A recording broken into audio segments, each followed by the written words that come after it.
keluarga, Ustaz.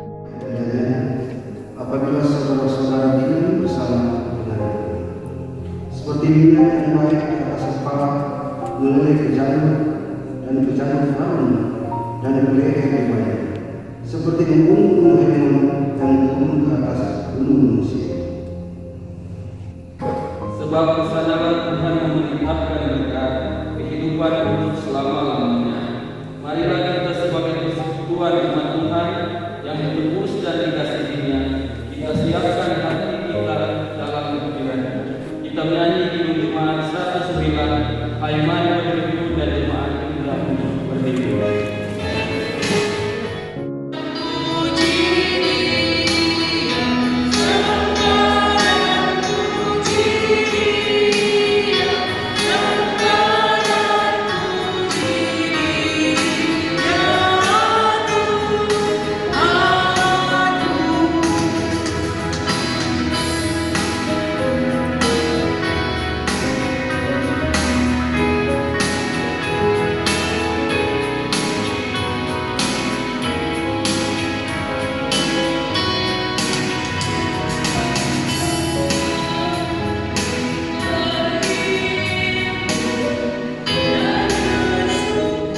Marilah kita perhatikan janji Tuhan dalam perbuatan para nabi seperti Mika 5 ayat 1 dan Sakaria 9 ayat 1. Mika 5 ayat 1. Tetapi engkau, hai Betlehem Efrata, hai yang terkecil di antara kaum-kaum Yehuda, daripadamu akan bangkit bagimu seorang yang akan memerintah Israel, yang permulaannya sudah sejak purbakala, sejak dahulu kala.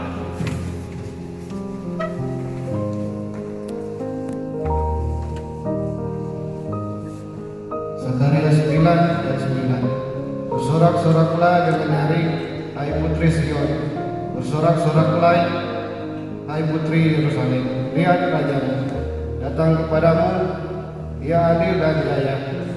Ia lemah lembut dan mengendarai seekor keledai belum yang muda.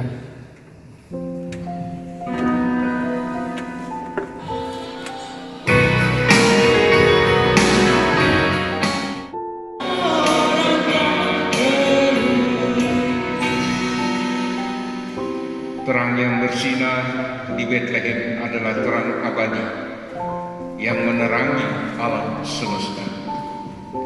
Terang itulah yang menjembatani antara Tuhan dan manusia. Terang itulah yang menerangi umat kudus untuk bersekutu, berbakti dan melayani. Saat ini Tuhan Allah telah memberikan kesempatan kepada kita untuk merasakan makna terang itu dalam simbol penyalaan lilin.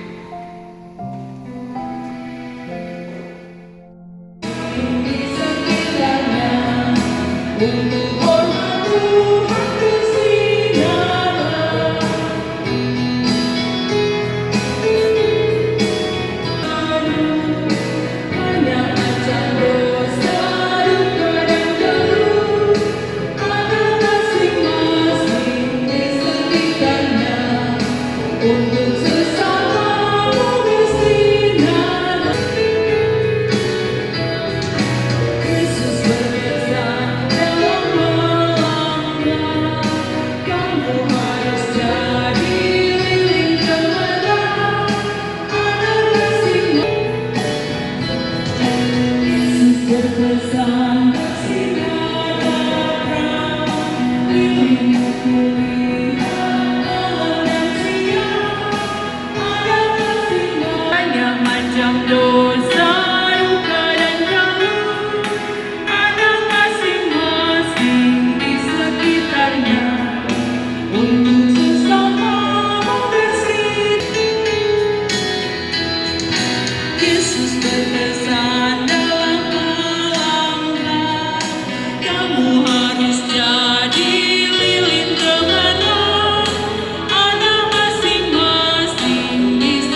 Sebab dialah yang mendasarkan di atas lautan dan menegakkannya di atas sungai-sungai.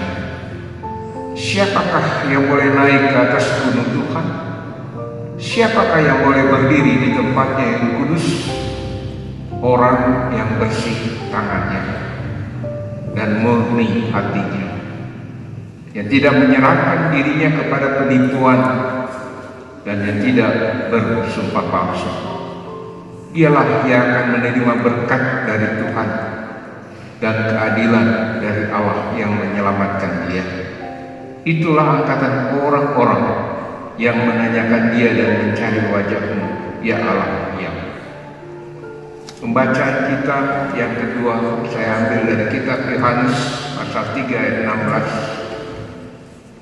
16. Karena begitu besar kasih Allah akan dunia ini, sehingga Ia telah mengaruniakan anaknya yang tunggal, supaya setiap orang yang percaya kepadanya tidak binasa, melainkan beroleh hidup yang kekal.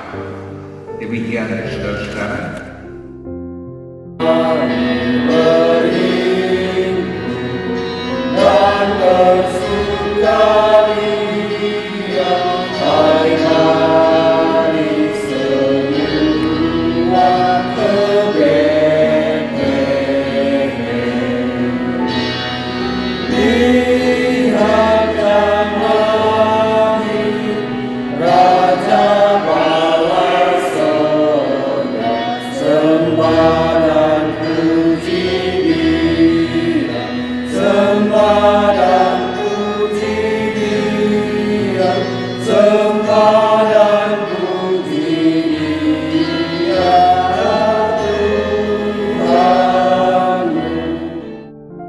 Yang dapat menikmati suasana menyambut Natal Yesus Kristus di malam hari ini.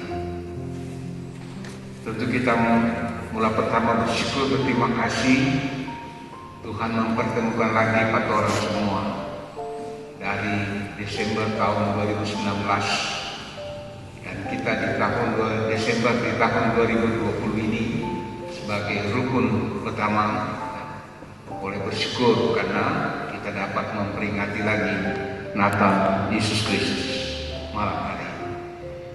Apa yang kita lakukan tentu bukan sekedar bagian daripada program kegiatan, tapi kita mau jadikan ini sebagai suatu momen untuk kembali membangun iman kita, mempersiapkan diri kita dalam memasuki masa Adventus ini. Bersama-sama dan semua orang percaya, kita hendak memperingati makna daripada kedatangan Yesus Kristus yang berlaku tanggal 25 Desember. Tapi juga tentu kita hendak menatap, itu hebatnya Adventus. Kita diajak bukan saja untuk memperingati tentang penggenapan janji Allah melalui bayi Yesus, tapi Adventus merupakan juga arti dari ajakan untuk kita bersama-sama menatap dan memasuki masa depan kita, tahun yang baru yang hendak kita lakukan, apa yang kita hendak kerjakan, apa yang kita harapkan, ya kan? Nah, kita semua bersama-sama dan semua orang baik yang ada di sekitar kita dimanapun di dunia ini, kita memahami sementara menghadapi pandemi COVID-19, ya kan? Segala sesuatu terbatas, tapi bukan membatasi kita dalam persekutuan kita dengan Allah. Ya. Secara protokol kesehatan memang kita terbatas dalam segala sesuatu, tapi ketika kita merenungkan protokol kesehatan tidak bisa membatasi kita dengan Allah, malah tentu kita diajak untuk sama-sama selalu terus merenungkan hidup dalam persekutuan dengan Allah, selalu harus menjaga hidup di dalam kekudusan. Nah, itulah yang penting. Oleh sebab itu bersyukur, berterima kasih, nikmati suasana sukacita ini yang ada beban tertentu dalam hati dan pikiran kita. Nah, saudara-saudara yang terkasih dalam Tuhan yang berbahagia, kita Kita tentu semua pernah mendengar, ya ini untuk saudara-saudara yang pasti saudara semua juga tahu, ada grup musik yang terkenal, yang pernah terkenal, yakni grup musik Bimbo. Semua tahu kan grup musik Bimbo, kakak beradik. Ya. Mereka menyanyikan lagu-lagu yang terkadang menggugah orang untuk mengingat tentang keberadaan hidup. Jadi bukan dalam cinta-cintaan saja, tapi dalam hubungan lingkungan hidup dan lain-lain, sama dengan lagunya Ebit ya, dan juga yang lain. Nah, salah satu lagu yang saya mau angkat di sini ialah yang berjudul Tangan. Judulnya Tangan lagu itu. Dan liriknya sebagai begini, yang sebagian dikatakan orang yang gampang memukul kita sebut ringan tangan. Terus orang kalau hobinya pukul-pukul orang kita sebut sebagai ringan tangan. Tapi itu kata Bimbo ya. Orang yang hobinya maling kita sebut panjang tangan, kata Bimbo. Orang yang kita percayai kita sebut kaki tangan. Jadi kalau orang yang dipercaya katanya, nah ini kaki tangan tuh orang dia bisa dipercaya. Ya. Kalau Anda setuju, kata Bimbo, kita akan jabat tangan karena setuju ya, untuk apa yang disepakati. Meraba, membelai, menulis, memegang, semua pakai tangan.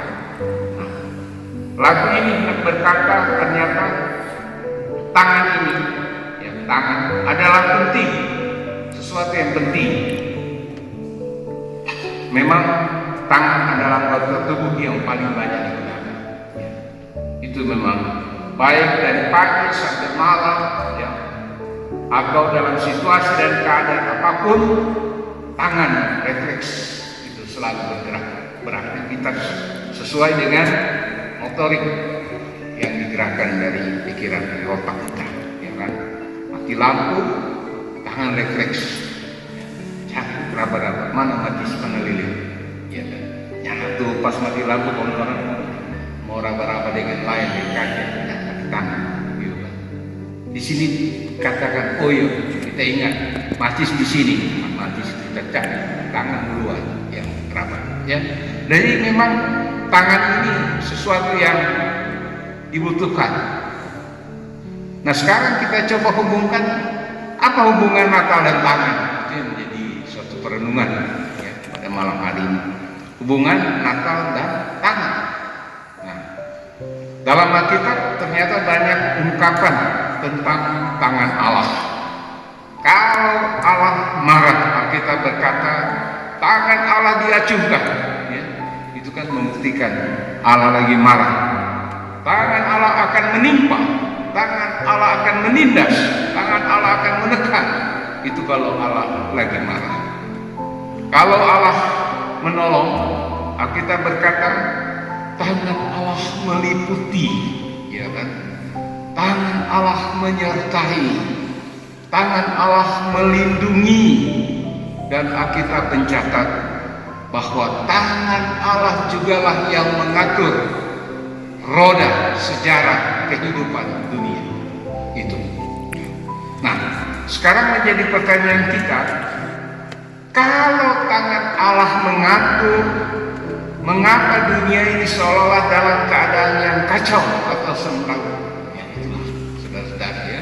Kalau orang lihat sekarang ini kan, waduh, memang keadaan ini bukan cuma dari sisi teknologi, ya, hubungan terkuat, kriminalitas, ekonomi yang merosot dan lain-lain. Ini sementara dalam keadaan yang tidak menentu. Banyak yang mengatakan COVID ini tidak akan berakhir, akan memasuki tahap kedua yang akan lebih hebat lagi, tantangan bagi manusia. Nah, di tengah situasi dan kondisi yang demikian, tentu akhirnya kita bertanya, Alkitab mengatakan tangan Allah ada. dan mengatur sejarah. Tapi sekarang kenapa demikian? Kenapa dunia ini seolah-olah demikian? Tidak bisa terjangkau ke tangan Allah. Nah, kitab Yesaya pasal 59 ayat 1 berkata demikian. Sesungguhnya tangan Allah tidak kurang panjang untuk menyelamatkan. Telinga Allah bukan berarti tidak bisa mendengar. Tapi apa yang menjadi penyebab pemisah? Itulah dosa manusia, dosa dunia. Itulah sebabnya orang tidak bisa merasakan lagi tangan Allah, karena dosa sudah semakin tebal. Nah, di sini hendak menunjukkan bahwa sesungguhnya bukanlah tangan Allah yang menjadi persoalan, tapi kebanyakan tangan manusia justru yang membuat kekacauan. Itu yang saya katakan tadi. Tangan akan bergerak kalau motoriknya bergerak. Kalau motoriknya yang bagus, tangannya juga bagus. Kalau motoriknya bilang itu di sana ada dompet, nggak ada orangnya, tangan akan ambil, menjawab keinginan apa? Keinginan hati. Kalau seseorang mau berniat membunuh seseorang, dia akan motoriknya berkata, ambil tuh pisau, tunggu pakai dari mana, belakang, depan lagi lengah atau apa, ya kan? Nah, terus di sini ternyata yang membuat kekacauan itu tangan manusia sebagai suatu reaktif dari apa yang menjadi keinginan manusia. Nah, sinilah kita jadi jelas. Nah, sekarang apa yang diperbuat Allah terhadap dunia dan manusia? Pertama, apakah Allah lepas tangan? Allah masa bodoh, Allah membiarkan, Allah cuci tangan dan bertangan di tangan, biar dia kacau. Orang tua yang bikin sendiri, apa begitu Allah kita? Atau Allah jadi gatal tangan? Ini orang kalau sekarang dalam pemahaman kalau gatal tangan kan katanya mau terima doi. Kalau tangan mana nih? Tangan kanan masuk doi, tangan kiri keluar doi, ya. Tapi dalam artian sesungguhnya itu sesuatu yang mengatakan Allah tidak sabar lagi sesungguhnya untuk memukul manusia dan dunia. Sama dengan orang ke Semarang kan, salah satu semua pukul pakai tangan yang digaruk. Ya. Nah, Allah juga demikian. Rasa-rasa Allah mau menghukum lagi. Apakah aku perlu mendatangkan air bah lagi? Ini kan sudah mulai. Tapi saya percaya bahwa Alkitab sudah menjelaskan Allah tidak akan lagi mendatangkan air bah. Yang mendatangkan air bah, yang mendatangkan air dari gunung semua itu kan bukan Allah, tidak, jangan salah. Ya. Itu ulah daripada tangan manusia, ya kan? Yang tidak menjaga stabilitas alam lingkungan. Nah, itulah. Jadi jangan langsung mengklaim Allah lagi marah. Allah tidak marah, Allah cuma melihat ketawa. Itulah aku ciptakan segala sesuatu baik. Tanganmu lah yang merusak ciptaanku yang baik, ya kan? Nah, contoh Allah perkenankan Taurat, buatlah saluran. Maka kalau tangan orang disuruh dengan motorik di sini, buanglah sampah ke got. Nah, pas hujan datang, masa orang semua bilang, oh kasihan Tuhan, kayak hukum banjir, ya apa kasihan Tuhan, mestinya kasihan itu orang, karena orang yang nggak menggunakan motorik untuk menjaga tangan jangan sampai membuang sampah, iya kan? Nah, jadi seperti itu saudara-saudara. Nah, yang berikut Allah angkat tangan, ya seolah-olah angkat tangan Allah, kewalahan, aku sudah lelah, aku sudah tidak sanggup lagi. Mungkin itu pemahaman. Nah, sekarang bagi kita kemungkinan yang mana yang Allah pilih dari ketiga itu? Dari ketiga itu Allah tidak memilih. Itu hebat. Allah justru memilih yang keempat. Itulah saudara-saudara. Apa itu yang keempat? Allah turun tangan. Itu. Allah tidak lipat tangan, Allah tidak gatal tangan, dan juga Allah tidak membiarkan, tapi Allah turun tangan. Itu kalau kita mau pahami dalam hubungannya dengan Natal. Natal adalah tangan Allah turun ke dunia. Ya. Allah datang dengan tangannya menurunkan anaknya, mengulurkan tangannya, menaruh anaknya sebagai suatu jawaban sebagaimana yang dikatakan dalam Yohanes 3 ayat 16, karena begitu besar kasih Allah akan dunia ini. Ini dunia lagi bagaimana? Nah, kita yang sementara ada di dalam konteks dunia dewasa ini, kita memahami. Mereka yang merasakan tahun 45 dunia lagi bagaimana, mereka pun juga membaca ini. Allah mengasihi dunia dalam konteks mereka. Kita memahami dunia dalam konteks kita. Tahun depan, 2 tahun depan, ya, Allah juga akan dikatakan mengasihi dunia dalam konteks yang bagaimana? Karena tahu, ya kan? Tetapi yang pokok di sini ialah dalam konteks yang demikianlah kita mengimani Dia mengaruniakan anaknya yang tunggal. Dan itu sama dengan yang kita pahami dari sejak Allah menghadirkan Yesus Kristus sebagai penggenapan janji Allah. Allah hendak mengaruniakan anaknya yang tunggal. Itu sudah merupakan rencana Allah. Indahnya Natal, saudara-saudara. Natal bukan sekedar kalender, tapi Natal itu memang sesuatu yang sudah direncanakan oleh Allah. Dengan tangan yang penuh kasih Dia menghadirkan bayi Yesus.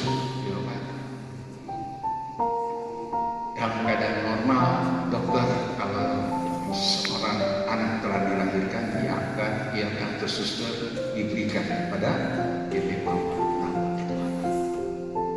Betapa bahagianya ibu yang melihat anaknya. Demikian Allah menghadirkan, ditaruhlah kepada Maria dan Yusuf. Inilah anakmu. Nah, saudara-saudaraku yang kekasih dalam Tuhan, kita ini akhirnya memahami bahwa ternyata uluran tangan Allah itu adalah perwujudan cinta Tuhan. Cinta Tuhan pada siapa? Pada orang, pada dunia. Kalau kita berbicara tentang cinta, tentu kita berbicara tentang dua belah pihak. Tidak mungkin orang berbicara tentang cinta kalau orang cuma berdiri kita sendiri. Sedangkan Alkitab berkata, kasihilah, cintailah sesama manusia seperti dirimu sendiri. Artinya cinta itu adalah sesuatu yang harus ada jawaban. Yang mungkin orang bilang bertepuk tangan sebelah tangan. Harus ada take and give. Dan dengan demikian tentu cinta akan lebih bermakna. Kalau cinta ditolak tidak bermakna, betul.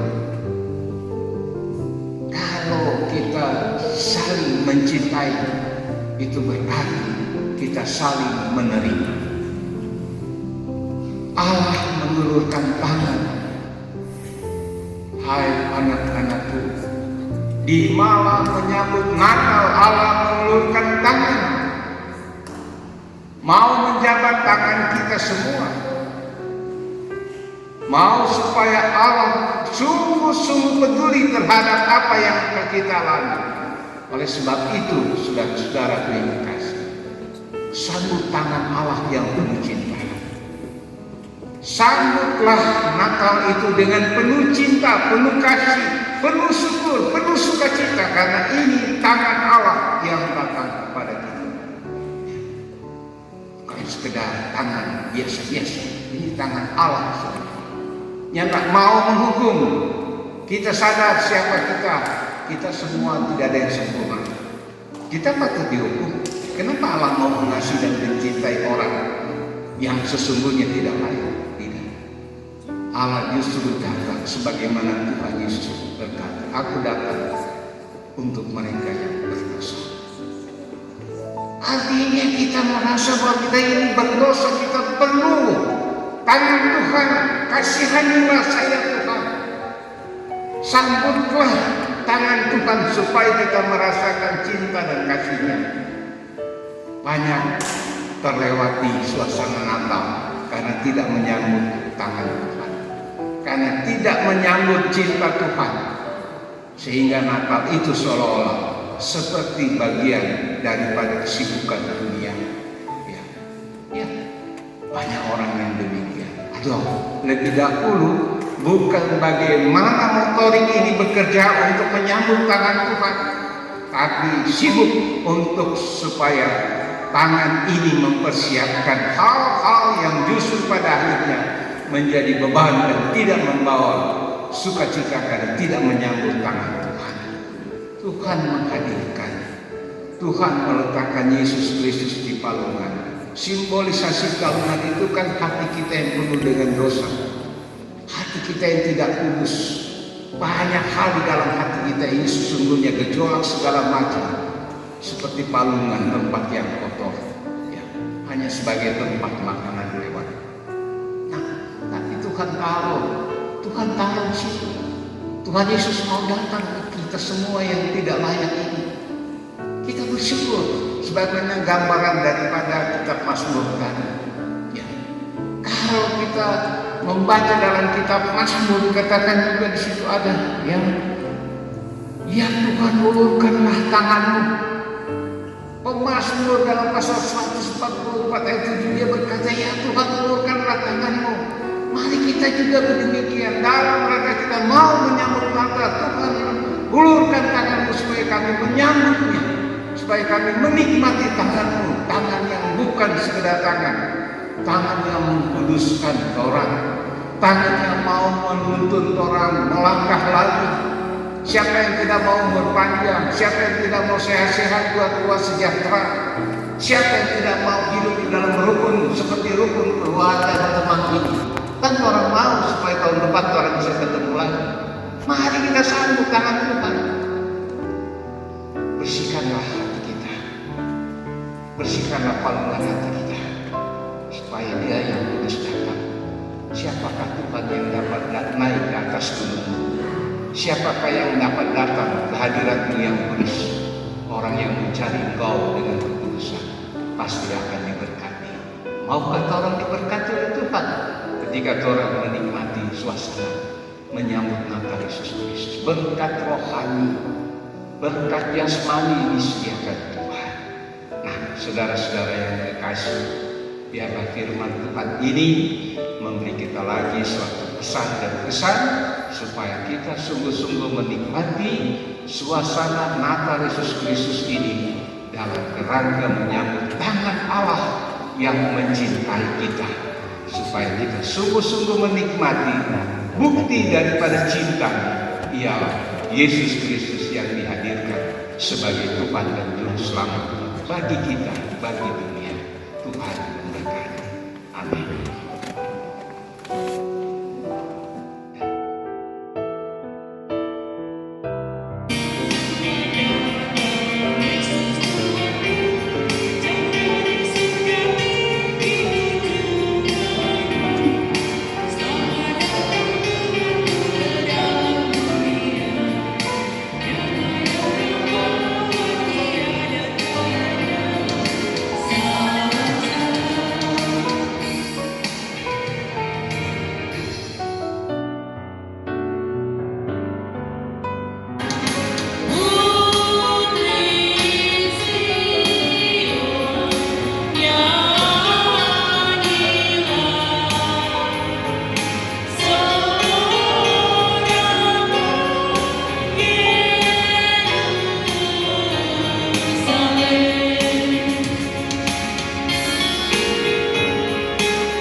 yang keluarga.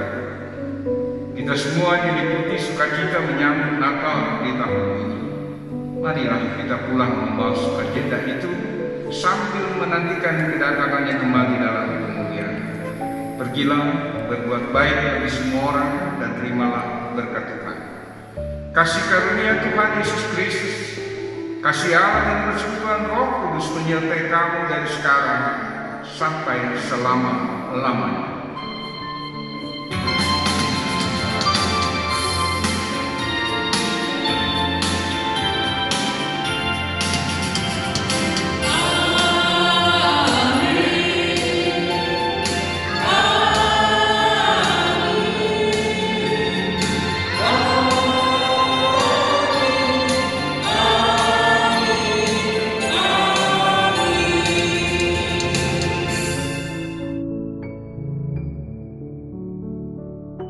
Isinya, tetapi bagaimana kami bervalidasi di dalamnya.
Terima kasih, disilakan kembali.